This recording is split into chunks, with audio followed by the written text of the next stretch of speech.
ওই জলজ প্রাণীটা পানির সাথে ধূলিসাৎ হয়ে একেবারের জন্য বিদায় নিলেন। জোরে বলেন সুবহানাল্লাহ। রাজামশাই বলছেন, আপনার কোরআনের যদি এতটা ইজ্জত হয়, আগামী বছর আর লটারির মাধ্যম দিয়ে কাউকে নিযুক্ত করা আমরা কাউকে করব না, আপনাকেই যেতে হবে। তবে আপনার কাছে আমরা একটা চ্যালেঞ্জ দিচ্ছি, আগামী বছর আপনি যদি ওই জলজ প্রাণীর খোরাক হয়ে সন্ধ্যা রাত্রে যাবেন, পরের দিন সকালে যদি জীবিত ফিরতে পারেন, আমি মালদ্বীপের রাজা, আমি আপনাকে কমেন্ট করলাম, আমার এই দ্বীপের কোনো ব্যক্তি আর কোনো ধর্মের মধ্যে থাকবে না, প্রত্যেককে ইসলাম ধর্মের মধ্যে আমি প্রত্যেককে প্রবেশ করাবো। জোরে বলেন, আরো জোরে বলুন সুবহানাল্লাহ। রাত শেষ হয়ে যায়, দিন শেষ হয়ে যায়, দেখতে দেখতে 1 বছর অতিবাহিত হয়ে যায়। হাফেজ আবুল বারাকাতকে আবার ওই দ্বীপে জলজ প্রাণীর খাবার বানানো হলো। হুজুরকে নিয়ে আবার বছরের দিনটা যখন ঘুরে আসলো, হুজুরকে নিয়ে আবার ওই মন্দিরে, ওই নদীর কিনারে, ওই ঘরেতে রেখে আসলে, ও হাফেজ আবুল বারাকাত আল্লাহ পাকের সিজদাতে রত হয়ে গিয়েছেন, আল্লাহ পাকের তেলাওয়াতে রত হয়ে গিয়েছেন। রাত যত গভীর হয়, হুজুর তত কোরআন তেলাওয়াত করে, হুজুর তত কোরআন শরীফ পড়তে থাকে। ও নবীর উম্মতিরা, লক্ষ্য করে দেখতে পাওয়া যায় হাফেজ আবুল বারাকাত হুজুর কোরআন শরীফ তেলাওয়াত করেন। হুজুর কিছুটা বালু নিয়ে প্রবেশ করলেন, হুজুর কোরআন তেলাওয়াত করেন, একবার করে সূরাগুলো তেলাওয়াত করেন। ওই বালিতে হুজুর ফুঁক দেয়, আবার তেলাওয়াত করেন, আবার বালিতে ফুঁক দেন। দেখতে দেখতে আজ যত গভীর হয়, হাফেজ আবুল বারাকাত হুজুর তত চিন্তিত হয়ে যায়, আল্লাহ আমি যদি আজকে রাত্রে যদি জীবিত না ফিরতে পারি, আল্লাহ পাক এই মালদ্বীপের মানুষেরা ইসলামের আলোর ছায়াতলে পৌঁছাবেন না। আল্লাহর কাছে দোয়া চাইলেন, ও রাব্বি আল্লাহ, ও রাব্বি আল্লাহ, আমি হাফেজ আবুল বারাকাত আপনার কাছে দোয়া চাই, আপনার কাছে মোনাজারি করি। আল্লাহ আজকের দিনে, আজকে রাত্রে আল্লাহ আপনি আমাকে জীবিত করুন। আমার দয়ার নবী, নূর নবী, রহমতে নবীর কলেমাটা যেন আমি মালদ্বীপের মানুষের কাছে দাওয়াত দিতে পারি। জুড়ে বলুন না সুবহানাল্লাহ। রাজত গভীর গায়, হাফেজ আবুল বারাকাত হুজুরের টেনশন তত বেড়ে যায়। হুজুর কোরআন আরো মধুর শুনে তেলাওয়াত করেন। হঠাৎ করে একেবারে নিশুতি রাত, গভীর রাত, ওই জলজ প্রাণীটা পানি থেকে আবার আসতে শুরু করলেন, পানি থেকে আসতে শুরু করলেন। ও নওজওয়ানেরা, হাফেজ আবুল বারাকাত হুজুরের দিকে এগিয়ে আসতে শুরু করলেন। হুজুর আমার যে কোরআনের আয়াতগুলো পড়ে, যে বাণীর উপরে ফু দিয়েছিলেন, যে বাণীর উপরে ফুৎকার করেছিলেন, ওই বাণীগুলোটা নিয়ে হুজুর আমার ওই জলজ প্রাণীর গায়ে ছুঁড়ে দিলেন। ও নওজওয়ানেরা, আল্লাহ পাকের কুদরতি শক্তিতে, আল্লাহ পাকের রহমতে ওই বালির বিনিময়ে ওই জলজ প্রাণীটা পুরে সরকার হয়ে গেল। জোরে বলুন সুবহানাল্লাহ। ও নওজওয়ানেরা, ও নবী পাকের প্রেমিকেরা, লক্ষ্য করে দেখতে পাওয়া যায় হুজুর পরের দিনে আবার রাজ দরবার থেকে রাজা মশার মানুষেরা পৌঁছে গেলেন। গিয়ে দেখলেন আল্লাহ পাকের বান্দা হাফেজ আবুল বারাকাত হুজুর আমার ওই জায়গায় বসে আল্লাহ পাকের আসমানি কিতাব কোরআনুল কারীম হুজুর তেলাওয়াতে মশগুল হয়ে রয়েছে। জুড়ে বলতে পারলেন না সুবহানাল্লাহ? কি ব্যাপার, আপনি গত বছরেও বেঁচে থাকলেন, এবছরও আপনাকে কোনো ক্ষতি করতে পারলো না, কি হয়েছে? আমি আল্লাহর শ্রেষ্ঠ কিতাব, আসমানি কিতাব কোরআন কারীম আমি বসে বসে তেলাওয়াত করেছি। আল্লাহ আমার কোরআনের ইজ্জতে আজকে আমার জীবনটা বিপদ থেকে আমার আল্লাহ হেফাজত করেছেন। জোরে বলেন সুবহানাল্লাহ, আরো জোরে বলুন সুবহানাল্লাহ। আমি হাফেজ আবুল বারাকাত এই একমাত্র আজকে আমাকে ওই বিপদ থেকে বাঁচার একমাত্র রক্ষা আল্লাহর আসমানি কোরআনের ইজ্জতের খাতিরে আমি হাফেজ আবুল বারাকাত আল্লাহ আমাকে বাঁচিয়ে দিয়েছেন। একবার জোরে বলে, আরো জোরে বলুন সুবহানাল্লাহ। রাজদরবারে হাফেজ আবুল বারাকাত হুজুরকে নিয়ে রাজদরবারে পৌঁছে গেলেন। মন্ত্রী সবাই পৌঁছে গেলেন। রাজা মশাই যে কমেন্ট করেছিলেন, কি কথা বলেছিলেন, রাজা মশাই বলেছিলেন, ও হাফেজ আবুল বারাকাত তুমি যদি ওই প্রাণীটা একেবারে ধ্বংস করে দিতে পারো, একেবারে শেষ করে দিতে পারো, এই মালদ্বীপের জমিনে আর কোনো ধর্ম থাকবে না, একমাত্র ধর্ম থাকবে যে ধর্মটা হলো ইসলাম ধর্ম। জোরে বলুন সুবহানাল্লাহ। ও নওজওয়ানেরা, আমার আল্লাহ কি না পারেন, এক সমুদ্রের জমিনে এক জাহাজের মানুষগুলোকে আমার আল্লাহ সাইক্লোন দিয়ে ধূলিসাৎ করে দিলেন, একমাত্র ব্যক্তিকে জীবিত রাখলেন হাফেজ আবুল বারাকাত হুজুর আমার ভেসে ভেসে ভেসে ভেসে ভেসে ভেসে ওই মালদ্বীপে পৌঁছালেন। আল্লাহ পাক হুজুরের ওসিলায়, হুজুরের কোরআনুল কারীমের ইজ্জতের ওসিলায় আমার আল্লাহ পাক একটা দ্বীপের মানুষ দিগকে আমার আল্লাহ মুসলমান বানিয়েছে। জোরে বলতে পারলেন না? একটু মিলেমিশে হবে না?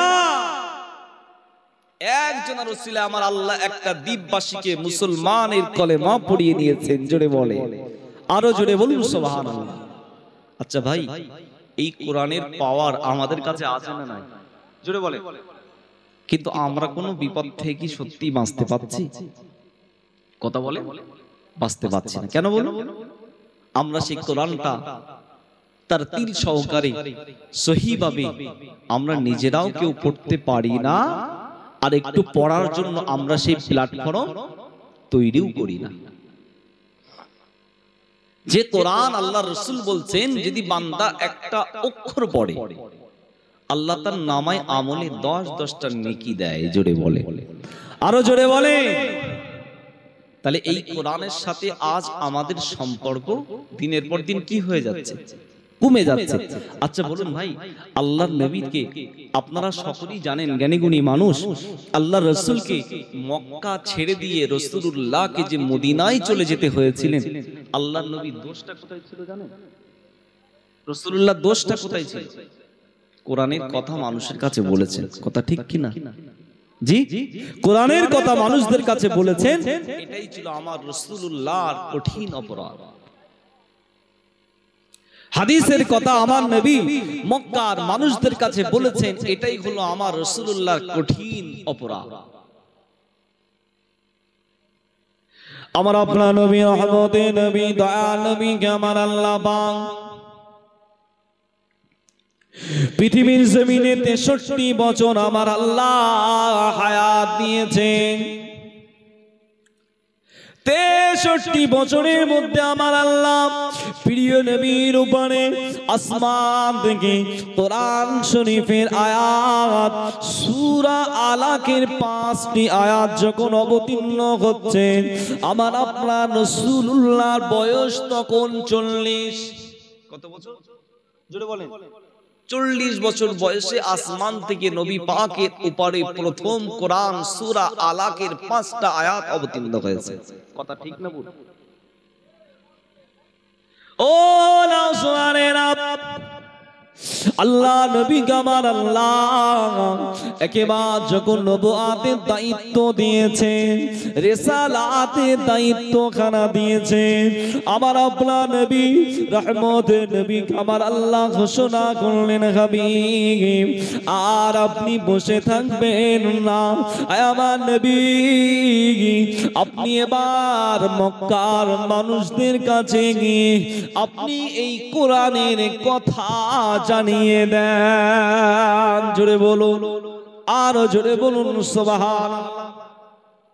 আচ্ছা, যদি আপনাদের কাছে, আপনাদের পঞ্চায়েতে যদি বিডিও যদি প্রধানের কাছে কোনো অভিযোগ দায়ের করেন, আচ্ছা প্রধান কি আপনার বাজিত নগরের মানুষদের প্রতিটা ভোটারকে ডেকে বলবে না মেম্বারকে ডেকে বলবে? কথা বলেন, কাকে বলবে? মেম্বারকে দিয়ে আপনাদের বোঝানোর জন্য একটা মেসেজ আপনাদের কাছে দেবে, কথা ঠিক কি না? আচ্ছা, আল্লাহ যখন আসমান থেকে কোরআন অবতীর্ণ করেছেন কার উপরে? আমার নবী পাকের উপরে।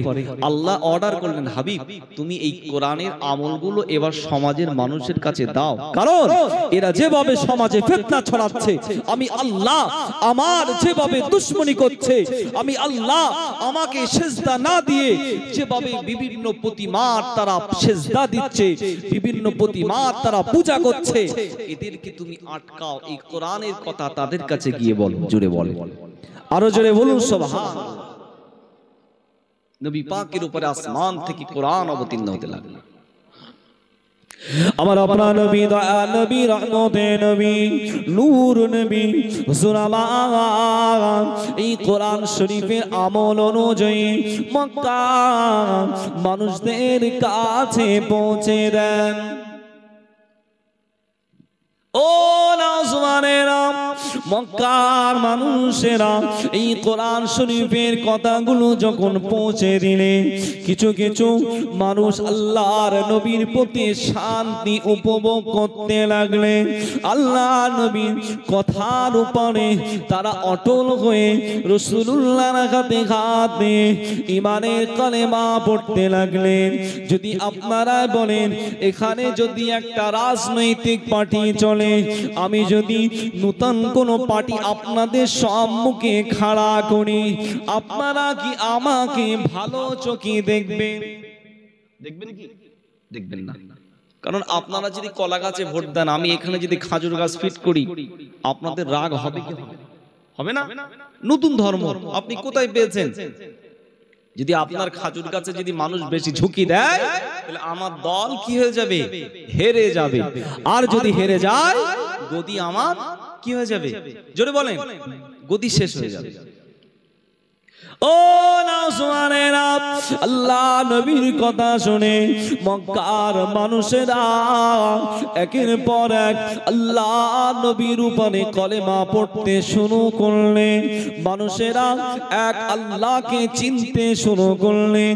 আল্লাহর কোরআনের কথা মানুষদের কাছে পৌঁছানোর পর মানুষের মনের মধ্যে আল্লাহর ভয় তৈরি হতে লাগলেন। জোরে বলুন সুবহানাল্লাহ। এদিকে মক্কার চিরশত্রু আমার দয়াল নবী, রহমতের নবী, নূর নবী, জানের চিরশত্রু আবু জাহল, উতবা, শাইবা, হিন্দা, তাদের মনের মধ্যে বড় রাগ হতে শুরু হলো। কেন রাগ হয়েছিল? আবু জেহেল, উতবা, শাইবা, হিন্দা মনে করেছিল যদি এই মুহাম্মদ সাল্লাল্লাহু আলাইহি ওয়াসাল্লামের এই ধর্মটাকে যদি না আটকানো যায়, তবে আর আমাদের গদি বাঁচবে না। ও নওজওয়ানেরা, আল্লাহ নবীর 40 বছর বয়স, নবী পাকের আব্বা জান পৃথিবীর জমিনে নাই, আল্লাহ নবীর আম্মা জান পৃথিবীর জমিনে নাই, আল্লাহ নবীর দাদু দাদি নানা নানি কেউ পৃথিবীর জমিনে বেঁচে নাই। আল্লাহ নবীকে অভিভাবক হিসাবে গ্রান্টেড করলেন। অভিভাবক হিসাবে আল্লাহর নবী আবু তালেবকে তত্ত্বাবধান আদরে রাসূলুল্লাহ ছিলেন। ওই মক্কার মানুষেরা আবু তালেবের কাছে পৌঁছে গেলেন, ও নবী পাকের চাচা আবু তালেব, ও রাসূলুল্লাহ চাচা আবু তালেব, আপনার কাছে আমাদের কিছু কথা, আপনার কাছে আমাদের কিছু দাবি দাবা রয়েছে। আবু তালেব বলেছিলেন, ও উতবা সাইবা হিন্দা আবু জাগান, কি আমাদের কাছে তোমার দাবি রয়েছে? ওই সময় আবু তালেবের কাছে বলতে শুরু করলেন, ও নবী পাকের চাচা আবু তালেব, আপনি যদি আপনার ভাতিজাকে মানা করবে, আপনার ভাতিজা যেন আর কলেমা নিয়ে মানুষদের কাছে না যায়। এটা আপনাকে লাস্ট ওয়ার্নিং। আপনি আসলে একটু বুঝিয়ে বলবেন, ও যেন নতুন ধর্ম আর কারোর কাছে না নিয়ে যায়। যদি যায় তাহলে আমরা কিন্তু আপনার বিরুদ্ধে উপযুক্ত ব্যবস্থা নিতে কিন্তু আমরা তৈরি হব। আয় আবু তালেব শুনে নাও, আয় আবু তালেব জেনে নাও, আপনাকে কিছু অফারের কথা আমরা দিয়ে গেলাম। এক নম্বর অফার হলো আপনার ভাতিজাকে আমরা এই মক্কা নগরীর নেতা বানাবো। দ্বিতীয় নম্বর অফার হলো এই মক্কার যত ধন সম্পত্তি আছে, যত জনসম্পদ আছে, আপনার ভাতিজাকে এই মক্কা নগরীর ধন সম্পদের মালিকানা করব। তৃতীয় নাম্বার হলো আপনার ভাতিজাকে এই মক্কা নগরীর সবচাইতে হাসিন জামিল খুবসুরতি সুন্দর নারীর সাথে বিবাহ দেব। কটা বললেন? জোরে বলেন। তিনটে। আচ্ছা, তিনটে বড় বড় অফার না? জোরে বলে। টাকার অফার কেউ যদি আমাদের দেয়, ভাই আপনার 2 লাখ টাকা দেবো, অমুকির খুন করে আসতে হবে, তো এই এলাকার মানুষ যাবে না? যাবে না? জোরে বলে। যাবে না? দরকার তো মাল। বলে একটা চাকু নিয়ে দিয়ে দেবো, এরপর ওপর যা হবে হবে, দেখা যাবে। আমার তো 2 লাখ হচ্ছে। কথা ঠিক কিনা? আচ্ছা, আমাদের মতো যদি মুসলমান এই অফারে যদি পড়তাম, আমাদের ঈমান আমার থাকবে বলে মনে হয়? জোরে বলে। আরে খাটতে হবে না, সব বাজিতনগরের যত জমি সব আমার নামে লিখে দেবে। আর কাজ করতে যাব কেন? দরকার নেই, তাদের সাথেই মিশে যায়, তারা কাজ করবে, আমি বসে বসে খাবো। এই সুখের জীবন কেউ কি ছাড়তে চায়? জোরে বলে। আমার আপনার নবী, দার নবী, রহমতের নবী, আল্লাহ পাকের কোরআন শরীফ অবতীর্ণ হয়েছে। এই কোরআনের কথা মক্কার মানুষদের দ্বারে দ্বারে গিয়ে পৌঁছাতে শুরু করলেন। ও নাওজওয়ানেরা, হঠাৎ করে আল্লাহ নবী দিনটা শেষ হয়ে গেল। আল্লাহ নবী বাড়িতে প্রবেশ করলেন। রাসূলুল্লাহ যখন বাড়িতে প্রবেশ করেছে, আল্লাহর নবী প্রবেশ করবার পরে আবু তালেব ডাকতে শুরু করলেন, আয় ভাতিজা, আপনার সাথে আমার কিছু কথা রয়েছে। নবী মুহাম্মদ সাল্লাল্লাহু আলাইহি ওয়াসাল্লাম আবু তালেবের কাছে পৌঁছে গেলেন। চাচা যান, আমার চাচা যান, কি এমন কথা আছে আপনি আমাকে বলুন। আল্লাহর নবী চাচা আবু তালেব বললেন, ভাতিজা, মক্কার আবু জাহাল, উতবা, সাইবা, হিন্দা আমার কাছে চলে এসেছিলেন, আমাকে কিছু উপহারের কথা বলে গিয়েছে। আল্লাহর নবী বললেন, চাচা যান, কি এমন কথা বলেছে? আল্লাহর নবী চাচা আবু তালেব বলেছিলেন, আয় আমার ভাতিজা মুহাম্মদ সাল্লাল্লাহু আলাইহি ওয়াসাল্লাম, আপনি যদি কলেমাটা বন্ধ করে দেন, ওরা আপনাকে মক্কার নেতা বানাতে চায়। দ্বিতীয় নম্বর কথা বলেছে, আপনি যদি আর আর কোনদিন মানুষের কাছে কলেমার দাওয়াত দিতে না যান, ওরা আপনাকে মক্কার সব থেকে আপনাকে মালদার ব্যক্তি বানাবে। তৃতীয় নম্বর কথা বলেছে, আমার ভাতিজা, আপনি যদি কলেমা প্রচার করতে বন্ধ করে দেন, ওরা আপনাকে এই মক্কার সব থেকে সুন্দরী নারীর সাথে আপনাকে বিবাহ দিয়ে দেবে। আল্লাহর নবী চাচার সামনে আমার আপনার নবী, রহমতের নবী, দয়ার নবী হুজুর আমার কাঁদতে শুরু করলেন। চাচা যান, আমি নবী টাকা চাই না, আমি রাসূল গদি চাই না, আমি নবী নানি চাই না। ওরা যদি আমাকে আসমান থেকে যদি এক হাতে সূর্য, অপর হাতে যদি চাঁদ এনে দেয়, তাও আমি রাসূলুল্লাহ আল্লাহ পাকের দেওয়া ইসলামের দাওয়াত দিতে মানুষের কাছে বন্ধ করব না। জোরে বলতে পারলেন না? একটু মিলেমিশে হবে না? এই মক্কার নেতা তো দূরের কথা, চাঁদ আর সূর্য যদি আমি রাসূলুল্লাহ আমার দুই হাতে ওরা যদি দিয়ে দেয়, তাও আমি নবী আল্লাহ দেওয়া ইসলাম ধর্মের দাওয়াত মানুষের কাছে পৌঁছানো বন্ধ করব না। জোরে বলে, আরো জোরে বলুন সুবহানাল্লাহ। একবার দরুদ শরীফ, আল্লাহুম্মা সাল্লি আলা,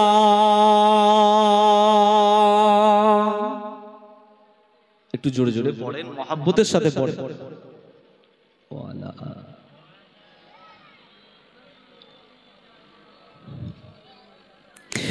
হে রাসূল তোমায় ভালোবাসি, অন্তরে শুধু মুখে নয়, জান্নাতের আশায় নয় হে রাসূল, জাহান্নাম কেউ ডরি না। জোরে বলতে পারলেন না? একটু মিলেমিশে হবে না? আপনাকে শুধুমাত্র ভালোবাসি আমরা কিছু পাওয়ার আশায়, জোরে বলেন, কিছু পাওয়ার আশাই না, সত্যিকারে অন্তর দিয়ে আমরা আপনাকেই ভালোবাসি। জোরে বলুন সুবহান। হে রাসূল তোমায় ভালোবাসি, অন্তরে শুধুই মুখে নয়, জান্নাতের আশায় নয় হে রাসূল, জাহান্নাম কেউ ডরে না। তোমার পাওয়ার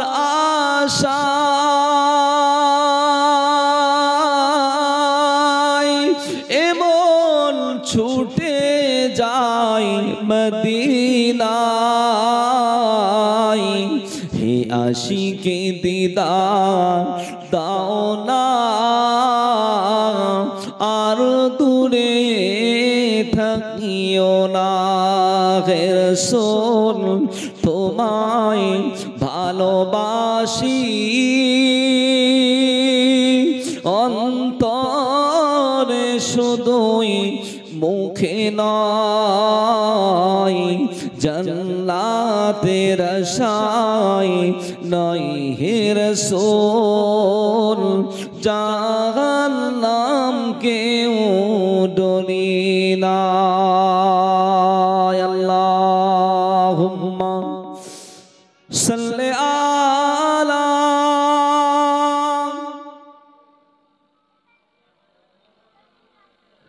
ওয়া আলা আলি সাইয়্যিদিনা।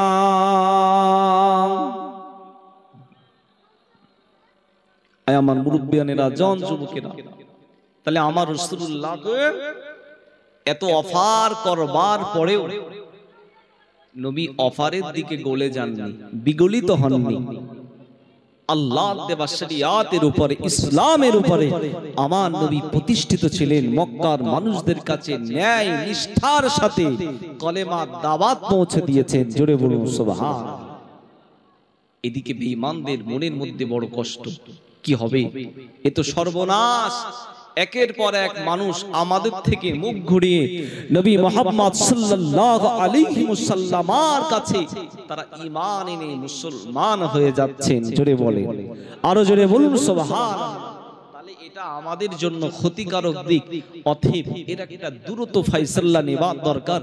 অনেক চক্রান্ত করেছেন ভাই, অবশেষে বললেন না, এই মুহাম্মদ সাল্লাল্লাহু আলাইহি ওয়াসাল্লামকে আর আমাদের মতে বাঁচিয়ে রাখা যাবে না। যদি বাঁচিয়ে রাখি আমাদের গদি কিন্তু আর বেশি দিন লাস্টিং করবে না। আমরা তাড়াতাড়ি মুহাম্মদ সাল্লাল্লাহু আলাইহি ওয়াসাল্লামের কাছে আমাদের হার মানতে হবে। দারুন নাবিগাতে মিটিং করলেন। কি মিটিংয়ে আলোচনা পাশ হলো? আবু জাহাল, উতবা, শাইবা, হিন্দা তারা আলোচনা করতে শুরু করলেন। সবাই যাবে না, প্রতি গোত্র ভিত্তিক একজন করে দল, একজন করে ব্যক্তি একত্রিত হয়ে যাও। কোথায় যাবে, কোথায় যাবে, কি করবে? আল্লাহর নবী, নূর নবী, রহমতের নবী যে হুজরা শরীফটার মধ্যে থাকে, ওই হুজরা শরীফটাকে এই ব্যক্তিগুলো গিয়ে এতিম মুহাম্মদ সাল্লাল্লাহু আলাইহি ওয়াসাল্লাম হুজুরের ঘরটাকে ঘেরা করে না। ও নওজওয়ানেরা, আয় আমার নবী পাকের উম্মতিরা, আল্লাহর নবীর ঘরটাকে ঘেরাও করলেন। তখন মাত্র আসমান থেকে আমার আল্লাহ পাক মাত্র 86টা সূরা অবতীর্ণ করেছেন। ও নওজওয়ানেরা, আমার আপনার নবী, রহমতের নবী, দয়ার নবী হুজুরের তখন বয়স 53 বছর। আল্লাহ নবী ঘরটাকে রাতের অন্ধকারে ঘেরাও করে ফেলেছে। জিবরাইল আলাইহিস সালাম আমার নবী পাকের দরবারে হাজির হয়ে গেলেন। আসসালামু আলাইকা ইয়া রাসূলুল্লাহ ইয়া হাবিবাল্লাহ, আসসালামু আলাইকা ইয়া রাহমাতাল লিল আলামিন।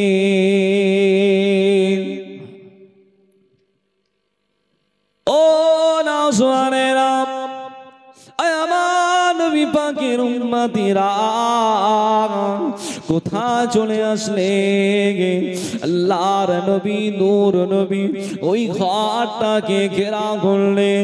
জিবরাইল সেই সময়েতে বলেছেন, ভাই জিবরাইল, এই গভীর রাতে আপনি কেন আমার এখানে চলে আসলেন? কি কথা, কি আলোচনা আপনার সাথে হয়েছে ভাই জিবরাইল?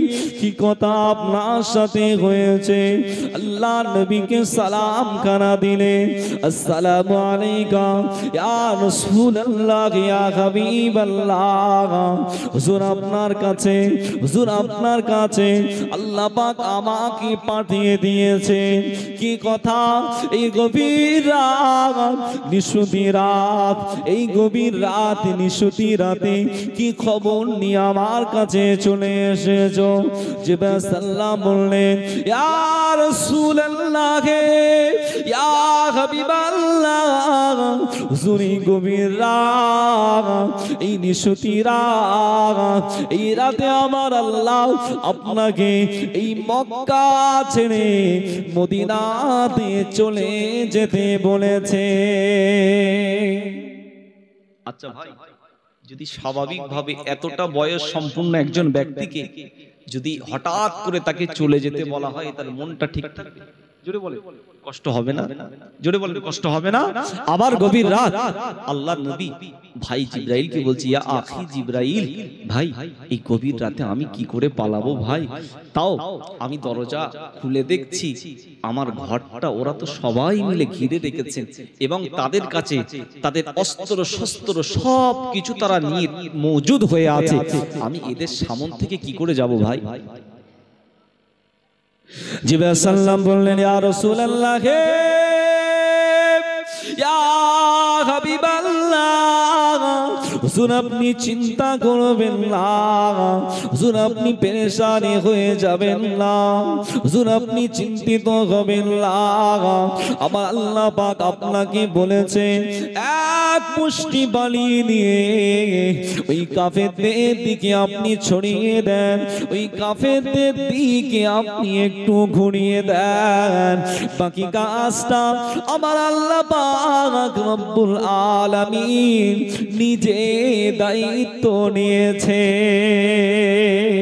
জোরে বলুন না সুবহান। আপনি কি করে যাবেন আপনার চিন্তা নেই, সৃষ্টিকর্তা আমার আল্লাহ আপনাকে ইজাজত দিয়েছেন, আপনি চলে যান। তখন কোরআন পাকের সূরা কটা ভাই? 114টা। 114টা কটা অবতীর্ণ হয়েছে? 86টা। কটা? 86টা। এখনো বাকি কটা? 28টা। কটা বাকি? 28টা সূরা এখনো বাকি আছে। গভীর রাত নিশুতি রাত আল্লাহর নবীকে নিয়ে আল্লাহর নবী বিদায় নেবেন, আলীকে ডাকলেন, ও আমার সাহাবা আলী, আমি নবী পাক আর মক্কাতে থাকবো না, আমি রাসূলুল্লাহ এখনি এখান থেকে বিদায় নিয়ে চলে যাব। আয় আমার সাহাবা আলী, আপনি কাজ করুন, আমার বিছানাতে আমার চাদরটা নিয়ে মুড়ি দিয়ে শুয়ে পড়ুন আলী। আর একটা কাজ করুন, আমি রাসূলুল্লাহ মক্কার মানুষেরা আমাকে আলামিন বলে উপাধি দিয়েছিলেন, সাদিক বলে উপাধি দিয়েছিলেন। এই মক্কার মানুষের কিছু আমানত আমার কাছে রয়ে গিয়েছে বাবা আলী, এই আমানত গুলি নিয়ে আপনি দিন রাত অতিবাহিত হয়ে যাবার পরে এই আমানতের মালগুলো ফিরিয়ে দেবে। আল্লাহ নবী বিদায় নেবেন, একেবারে শেষ সময় আল্লাহ নবী আলীকে বললেন, বাবা আলী, ও আমার সাহাবা আলী, আমি বিদায় নিলাম, মদিনাতে চলে যাব, আমি মদিনাতে চলে যাব। আলী হুজুর বললেন, ইয়া রাসূলুল্লাহ ইয়া হাবিবাল্লাহ, হুজুর আপনি বিদায় নেবার আগে, হুজুর আপনি বিদায় নেবার আগে আপনি আমার হাত ধরে কথা দিয়ে যান। কি কথা দেব? আমার সাহাবা আলী, হুজুর আমি কি কথা দেব, কি কথা আপনাকে দেব? আল্লাহর নবীর হাতটা ধরে কাঁদো কাঁদো নয়নে বললেন, কাঁদো কাঁদো নয়নে বললেন, বাবা আলী, ও বাবা আলী, কি এমন কথা আমাকে দাও। আল্লাহর নবীকে সেই সময় বললেন, ইয়া রাসূলুল্লাহ ইয়া হাবিবাল্লাহ, হুজুর আমি আলী পরের দিন সকালে আমাকে না জানতে পেরে আমাকে নবী বলে আমার উপরে মেরে আমাকে শেষ করে ফেলবে, আমাকে অত্যাচার করে আমাকে জীবনটা যদি চলে যায়, এতে আমি আলী, এতে আমার কোনো কষ্ট হবে না। ইয়া রাসূলুল্লাহ ইয়া হাবিবাল্লাহ হুজুর আমি আলী আপনার কাছে আমার একটা দাবি, আমার জীবন যদি কুরবান হয়ে যায়, আমার জীবন যদি শেষ হয়ে যায়, আমি আলী আমার কোনো দুঃখ নাই, আমার কোনো কষ্ট নাই। ইয়া রাসূলুল্লাহ ইয়া হাবিবাল্লাহ হুজুর আপনার কাছে আমার একটা জিনিস দাবি। নবী বললেন বাবা আলী কি দাবি? তাড়াতাড়ি বলো বাবা আলী।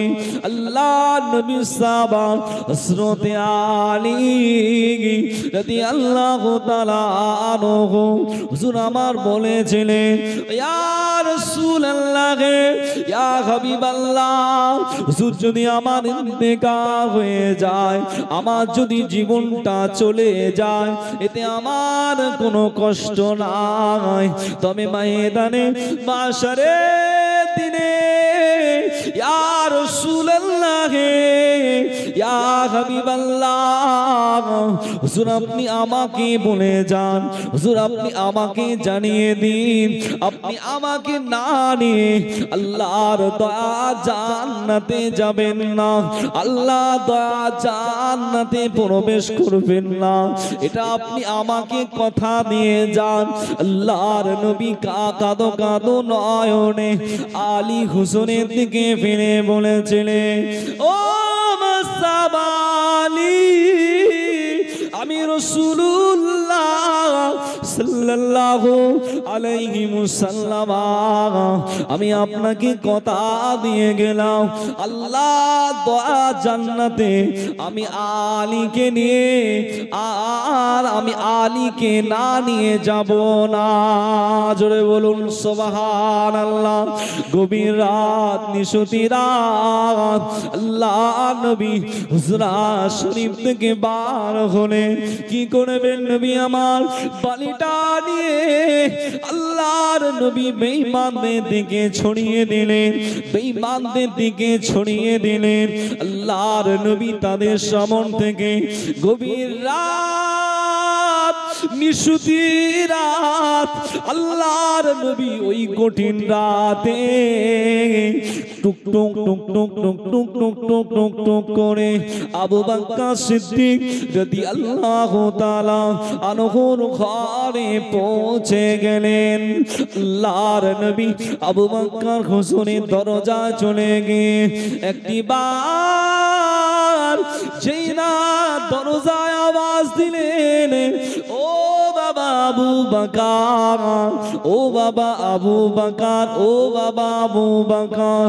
আল্লাহর নবী দয়ার নবীর এক ডাকে আবু বকর সিদ্দিক রাদিয়াল্লাহু তাআলা আনহু হুজুর আমার দরওয়াজাটা খুলে দিলেন।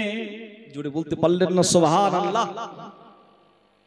নবী অবাক হয়ে গেলেন, আবু বকর আমি যে আজকেই তোমার বাড়িতে আসবো, তোমাকে নিয়ে মদিনায় হিজরত করব, বাবা এটা তুমি কি করে জানতে?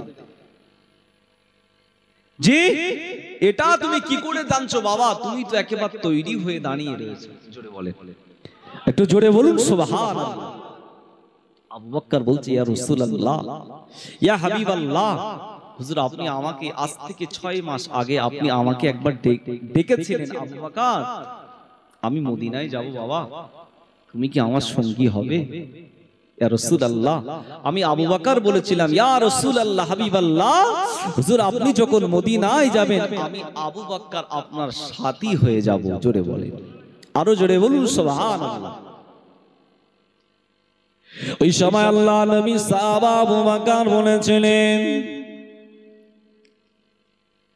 ইয়া রাসূলুল্লাহ ইয়া হাবিবাল্লাহ হুজুর আমি আবু বকর 6 মাস আগে আপনি যখন আমাকে পাঠায় বা আপনি যখন আমাকে খবর কানা দিয়েছিলেন, এই 6 মাস আগে আমি আবু বকর বাকার এই খবরটা শুনবার পরে, এই খবরটা শোনার পরে আমি আবু বকর আজ ছয়টি মাস অতিবাহিত হয়ে গেল। আমি আবু বকর রাতের ঘুমকে হারাম করে দিলাম। জোরে বলুন না সুবহানাল্লাহ। ইয়া রাসূলুল্লাহ, 6টা মাস হয়ে গেল আমি আবু বকর আপনার অপেক্ষায় দরজায় হেলান দিয়ে আমি আবু বকর দাঁড়িয়ে রয়েছি। জোরে বলে, আরো জোরে বলে। আল্লাহ নবী এই সময় বলেছিলেন, ও আমার সাহাবা আবু বকর, আমার সাহাবা আবু বকর, আমি রাসূলুল্লাহ আজকে রাতে কথা দিলাম, আজকে তোমাকে কথা দিলাম, तमाम পৃথিবীর উম্মতিদের আমলনামা যদি এক পাল্লায় রাখা হয় আর আমার আবু বকরের আমলনামা যদি অন্য পাল্লায় রাখা হয়, আমি আল্লাহর নবী বলছি আমার আবু বকর সিদ্দিকের আমলনামাখানা ভারী হয়ে যাবে। জোরে বলুন না সুবহানাল্লাহ। আল্লাহ নবী সাহাবা বললেন, ইয়া রাসূলুল্লাহ, ইয়া হাবিবাল্লাহ, হুজুর আমি 6টা মাস হয়ে গেল, 6টা মাস হয়ে গেল, সন্ধ্যা থেকে রাত সকাল পর্যন্ত সারাটা রাত আমি তৈরি হয়ে দরজায় হেলান দিয়ে দাঁড়িয়ে থাকি। কেন না কখন আপনি আমার বাড়িতে আসবেন, কখন আপনি আমার কাছে আসবেন, আমাকে আবু বকর আবু বকর আবু বকর আবু বকর বলে ডাকবেন। আমি যদি আপনার ডাকে সাড়া দিতে না পারি, আল্লাহ নবী হয়তো আমার প্রতি নারাজ হয়ে যাবে, আমার প্রতি কষ্ট পেয়ে যাবে। ইয়া রাসূলুল্লাহ, ইয়া হাবিবাল্লাহ, হুজুর আমি আবু বকর, হুজুর আমি আবু বকর 6 মাস হয়ে গেল রাত্রির ঘুমটা হারাম করে দিয়েছে। কেন না আমি আবু বকর জানি এই মক্কায় আপনার শত্রু অনেক বেশি, এই মক্কায় আপনার শত্রু অনেক বেশি। আমি যদি ঘুমিয়ে যাই, আমি যদি জেগে না উঠতে পারি, আর এই গভীর রাতে আমি যদি না জানতে পারি, আপনার কাছে হয়তো দুশমন পৌঁছে যাবে। ইয়া রাসূলুল্লাহ, ইয়া হাবিবাল্লাহ, হুজুর আমি আবু বকর সেই চিন্তা করে এই 6 মাস ধরে আল্লাহ আপনার নবীর প্রেমে, আপনার মহব্বতে, আপনার ভালোবাসায় আমি আবু বকর দাঁড়িয়ে দাঁড়িয়ে দাঁড়িয়ে দাঁড়িয়ে এই 6 মাসে রাতগুলো কাটিয়ে দিয়েছি। জোরে বলুন, আর জোরে বলুন সুবহানাল্লাহ। কেমন মহব্বত দেখে আল্লাহ নবী 53 বছর বয়সে আবু বকর হুজুরকে নিয়ে মদিনা থেকে হিজরত করবেন। সকাল হয়ে গেল, নবী রাতে মক্কা ছেড়ে দিয়ে মদিনায় চলে গেলেন, মক্কা ছেড়ে দিয়ে মদিনায় চলে গেলেন। সকালে উঠে মদিনার মক্কার সাহাবীরা আল্লাহর নবীকে চোখে দেখে না, তাদের পেটের ক্ষুধা বন্ধ হয়ে গেল, তাদের তৃষ্ণা বন্ধ হয়ে গেল। যে ভূমিতে নবী নাই, যে দেশেতে নবী নাই, যে জায়গায় নবী নাই, ওই জায়গায় আমরা কিভাবে থাকবো? তারা প্রতিদ্বন্দ্বিতা লাগিয়ে দিয়েছে। আল্লাহ নবীকে না দেখে, আল্লাহ নবীর কাছে না গিয়ে আর আমরা এখানে আর কিছু খাবো না। ও নওজওয়ানেরা, আল্লাহ নবী সাহাবীরা যারা রাসূলুল্লাহকে স্বচক্ষে দেখেছে, ঈমান অবস্থায় পৃথিবী থেকে বিদায় নিয়েছেন, তাদেরকে সাহাবা বলা হয়। কিছু মহিলা সাহাবারা আল্লাহ নবীকে না দেখে তাদের খোদা বন্ধ হয়ে গেল, কলিজাটা ফেটে যায়। ছোট ছোট বাচ্চাগুলো নিয়ে, ছোট ছোট কচি কচি বাচ্চাগুলোকে নিয়ে আল্লাহ নবীকে দেখে নাই, তাদের খাওয়া বন্ধ হয়ে গিয়েছে। তারা ছুটে ছুটে ছুটে ছুটে আল্লাহ নবীর দেশে মদিনায় পৌঁছে যাবে। এমত সময় নাজুল আম্মাজান কোলে কচি কচি বাচ্চাগুলো নিয়ে আল্লাহ নবীকে না দেখে থাকতে পারছেন না। এমত সময় ওই 9 জন আম্মাজান ছুটে ছুটে আল্লাহ নবীর মদিনার দিকে ছুটতে শুরু করলেন। আল্লাহ নবীর ওই সময় যখন চলে মদিনাতে পৌঁছে গিয়েছিলেন, মক্কার কাফেরেরা, মক্কার বেদিনীরা, মক্কার বেঈমানেরা ওই মক্কা শহরগুলোকে পাহারাদার লাগিয়ে দিয়েছেন। কেননা এই মক্কা থেকে নিয়ে মুহাম্মদ সাল্লাল্লাহু কাছে কোন মানুষকে আমরা যেতে দেব না। টোটাল বর্ডারে ফোর্স জারি করে দিয়েছে। তাদের হাতে শক্তি, তাদের হাতে পাওয়ার, যে মক্কা থেকে কোনো মানুষকে আমরা মদিনায় প্রবেশ করতে দেব না। কিন্তু মদিনার মানুষ যদি মক্কায় আসতে চান, আমরা তাদেরকে কি করব? গ্রহণ করব। কিন্তু এখানকার মানুষ ওখানে যেতে বলুন পারবে না। 9 জন আম্মাজান তারা কলিজা ফাটা বাচ্চাদেরকে সাথে করে নিয়ে ওই মক্কা মদিনার বর্ডারে পৌঁছে গেলেন। ও নাসওয়ানেরা, আমার নবী পাকের উম্মতিরা ওই মক্কা মদিনার বর্ডারে পৌঁছে গেলেন। আল্লাহ নবী ওই মহাব্বতের ওই মায়েদেরকে বেঈমানেরা আটকে রাখলেন না।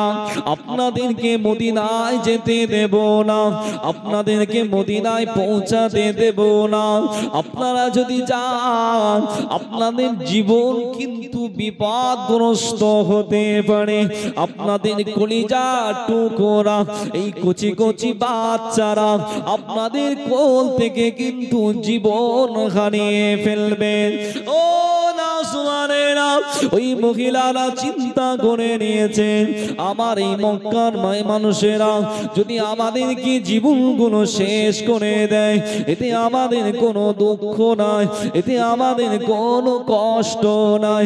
আমাদের কলিজা টুকরা এই বাচ্চাগুলোদেরকে যদি শেষ করে দিয়ে দেয়, এতে আমাদের কোনো দুঃখ নাই। কিন্তু আমরা আখিরি জামানার নবী, নূর নবী, রহমতের নবী, দয়ার নবীকে আমরা একটু দেখতে চাই। জোরে বলুন, আর জোরে বলুন সুবহানাল্লাহ।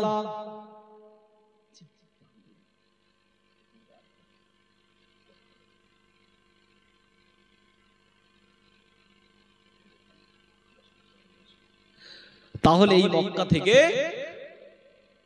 এই 9 জন আম্মাজান তারা প্রতিজ্ঞাবদ্ধ করে নিলেন। কি প্রতিজ্ঞা?